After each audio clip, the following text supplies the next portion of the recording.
pinagi sa mga ulat sa kaloob at penitensya, alang sa pagsaulog sa misteryo sa Pasko sa pagkabanaw sa atong Ginoo. Karon, nagatilog kita aron pagsugod nining solemne nga pagsaulog luyog sa tibuok simbahan nga naglugop sa kalibutan. Si Kristo misulod nga madaogon sa iyang kaugalingong syudad aron pagtibawas sa iyang buhat sa pagkamanunubos na kasamiyaw kami nga malipayon kang Jesus nga among manunubos ug hari.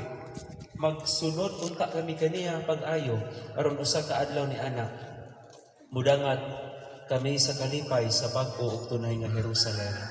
Kini ang magipangayo pinaagi ni Kristo nga among Ginoo. Amen.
San Mateo.